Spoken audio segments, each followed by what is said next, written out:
আমরা জানি যদি কারো বাসায় গ্যাস সিলিন্ডার রেগুলেটর বিহীন গ্যাস সিলিন্ডার থেকে থাকে অবশ্যই আমরা রেগুলেটর সংযোগ করবো। কারণ রেগুলেটর অফ করলে কিন্তু আগুনটা নিবে। রেগুলেটর দেখেন রেগুলেট করা যাচ্ছে, চাবিটা ঘুরে দিলে কিন্তু ওটা বের হয়ে আসছে। অনেক সময় চুলায় যদি আমরা আগুন দেখি তাহলে রেগুলেটরটা অফ করে দিলে আগুনটা নিবে। এই কাজগুলো আমরা বাস্তবে প্রয়োগ করবো। অনেক চিল্লা চিল্লা আগুন না করে এই কাজগুলো করতে হবে। ওকে বস্তার সাহায্যে বুঝলো পানি এই যে বললাম যে অক্সিজেন শূন্যতা দেখেন নাই কিন্তু আবার কাটা কম্বল চালের বস্তা দিয়ে আমরা পেঁচিয়ে কিন্তু আবার নিভাতে পারবো, সেটা করতে পারবো। বললাম যে তিনটে উপাদানের সমন্বয়ে কার্যবস্তু পরিমিত তাপ অক্সিজেন, এখানে সেম অক্সিজেন শূন্যতা নিয়ে এসে একই কাজ যে অক্সিজেন যদি না পাই আমরা যেমন অক্সিজেন দিয়ে বাঁচতে পারবো না, অনুরূপভাবে আগুনের সাথে কিন্তু আমাদের একটা পজিটিভ সম্পর্ক আছে। আগুন কিন্তু কখনো অক্সিজেন ছাড়াতে হবে না। আপনারা পারবেন না এই জিনিসটা খেয়াল রাখতে হবে। এখন আমরা ডালে পারবেন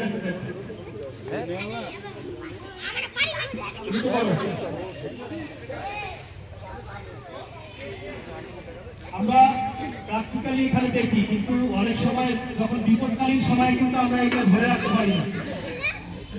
এই জিনিসটা কিন্তু করতে হবে আমাদের। এখানে আর্টিফিশিয়াল একটা আগুন এখানে আমরা তৈরি করলাম। কিভাবে কাটা কম্বল চালের বস্তা ভিজিয়ে ঠিক অনুরূপভাবে অক্সিজেন শূন্যতা নিয়ে এসে সেটা দেখবো। আবার যদি গ্যাপ থেকে থাকে তাহলে কিন্তু আগুনটা নিবে না। অক্সিজেন যদি অনুপ্রবেশ ঘটে অর্থাৎ যদি কোনো লিকেজ থাকে, যদি সেখানে অক্সিজেনটা আবার প্রবেশ করে তাহলে কিন্তু আগুনটা আবার নিবে না। এই জিনিসগুলো কিন্তু আমাদের খেয়াল রাখতে হবে।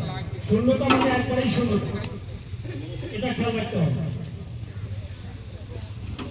প্রপারলি করতে হবে, প্রয়োজনে একটু চাপ দিতে হবে যেন অক্সিজেনটা আবার ভিতরে প্রবেশ না করে। এই জিনিসটা ওকে। সিলিন্ডার দেখেন, সিলিন্ডার প্রপারলি একটু সুইপ করা হয় 5 সেকেন্ডও কিন্তু লাগে না, মনে হচ্ছে 5 সেকেন্ডও লাগে। এই জন্য আশা করি প্রতিটা পরিবারে প্রতিটা দপ্তরে অগ্নি নির্বাপন যন্ত্র থাকবে।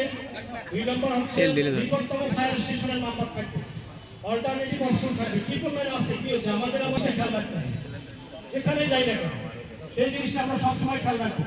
এমনও করতে পারি প্রতিটা দপ্তরে দৃশ্যমান জায়গায় একটা স্টিকার লাগাই দিই, ফায়ার সার্ভিসের নাম্বার, অ্যাম্বুলেন্সের নাম্বার, দুর্গাপুর থানার নাম্বার, দুর্গাপুর স্বাস্থ্য কমপ্লেক্সের নাম্বার এবং একটা স্টাফ চিহ্ন প্রথমে রাখবো। যারা আমার নাম্বারটা খুঁজে থেকে আমার ফায়ার সার্ভিস হিসাবে রাখলাম না, দুর্গাপুর অফিসারের নামে রাখলাম সংবাদ শুনে দিতে না পারেন। ফায়ার সার্ভিস বেরিয়ে আসবে, বলবেন যে ফায়ার সার্ভিস বেরিয়ে আসবে বলে